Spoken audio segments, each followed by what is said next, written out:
Okay, Hermen Hulst, the more he speaks, the more disingenuous and the more full of shit he really does sound like. Okay, I'm reading an article from Push Square, and the thing is, he's giving it, and he gives a rare insight into their strategy. Here we go. Earlier in the generation, Sony famously announced plans to release 10 live service titles as a look to diversify its first party offering and create lucrative recurring revenue streams. Well, the thing is, look what happened there. Like the old saying goes, if it ain't broken, don't fix it. Look how much of a juggernaut success the PS4 was, from the beginning up pretty much until the PS5 was out. And the thing is, the thing is, I mean, their catalog was pretty much nearly all um, single player games. But the thing is, guess what? No one was complaining. So the thing is that was obviously Herman Holst's fault and Jim Ryan's fault. But it's been a year since the disastrous first-person shooter Concord release was subsequently shuttered, which has prompted the platform holder to make some sweeping changes internally. I'm not surprised they had to cancel their games, because of that fucking idiot who made them lose so much money. I can't believe he's still got a. I can't believe he's still there. I don't get it. In a rare interview with the Financial Times, PS studio boss Herman Hulst has outlined the changes the manufacturers made to avoid this problem from repeating. He's also hinted that the company is no longer interested in the quantity of live service games it makes, but the quality of a diverse offering instead. The number of live service games is not so important. What is important to me is having a diverse set of play experiences and a set of communities.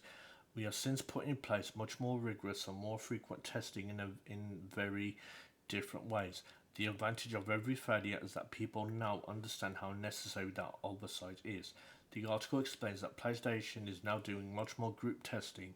It's encouraging intelligence sharing between studios and it's fostering a close relationship between executives. But the challenge for Sony and Hulse specifically is allowing its portfolio of developers to flex their creative talents while still subscribing to the firm's overall goal of never-ending growth. I don't want teams to always play it safe, but I would like for us, when we fail, to fail early and cheaply. He says, um, this would explain. Well, this would perhaps explain the sheer amount of cancellations within PS Studios recently, we know projects have been binned at Bluepoint, Bend Studios, or Firesprite, and perhaps an admission that it's best to pull the plug early rather than leave things too late. Well, the thing is, what made you think that what made you think that you was gonna pull money and hours of gameplay from Fortnite, Warzone, and Genshin Impact, and let me know, and Minecraft also. This is what I'm saying. Then it's not reading the room is the perfect is the perfect phrase for Sony management. Continuing not to read the room because they never said nothing. This article says nothing about we're getting rid of. We're not gonna chase the live service trend because that's honestly what they should be doing, and they should be listening to what their fans want, and they don't do that. And when the PS4 first came out, they were listening to their fans saying, "What do you want? What do you want?" They're not doing that anymore. They're clearly not doing that anymore. They're not listening to their fans. And when they say a diverse, they want a diverse portfolio. That's bullshit. There's nothing about a lie. To me, this screams of laziness and wanted to chase and wanted to just make money.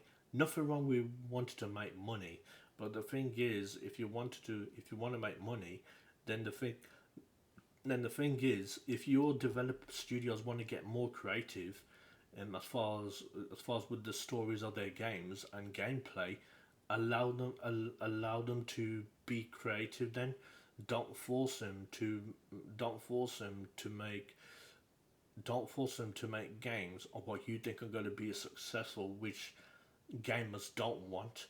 And the thing is, that's what Sony management is doing right now. They're clearly not really reading the room. And going back to Sean Layden on where he said that Nintendo and is better at listening to its fans than Sony, I disagree with that because I say Sony, I say Nintendo and Sony do not listen to their fan bases. They just don't. Now their hardcore fan bases are going to say no, that's not true, that's not true. But the thing is, the truth is, management doesn't give a shit. All you are to the management of Nintendo and Sony, you're just nothing but and you're nothing but a statistic on a on like a spreadsheet, or like a for a presentation, or when they have to report their earnings to their shareholders. That's all you are to them. You're nothing else. And but the thing is, if you want to, I mean, I'll tell you this now: the Asian developers that are coming out, like Korean developers, Chinese developers, and developers like that. My prediction, they're gonna wipe the floor with the Western developers and also the Japanese developers. I'm telling you, they need to be careful, because the thing is, these Chinese and Korean developers don't need a stupid AAA budget, or quadruple budget for their game, because it's all about, it's not about the size of the budget. It's about what you do with the budget. That's what shows you how creative you really are. And the thing is, because you could have the biggest budget for your game, and the game could still feel boring and shit. So really, I don't know what the hell he's talking about. And like I said, I don't know why he still has his job. Well, he shouldn't even be in his job. They need to get rid of him. But the thing is, personally, that's honestly not gonna happen. But anyway, thanks for watching. Please like, comment, subscribe. And you can follow me on X, Facebook, Instagram, and I'm on Rumble. Obviously, I'm on YouTube, and I'm on Patreon and Coffee as well. And let me know in the comments if you think Hermen Hulst is doing a great job, or if you think he needs to go and he's honestly full of shit. Like which is what I think. Which I think he is. I honestly think he's an idiot. Anyway, thanks for watching, and I'll see you soon.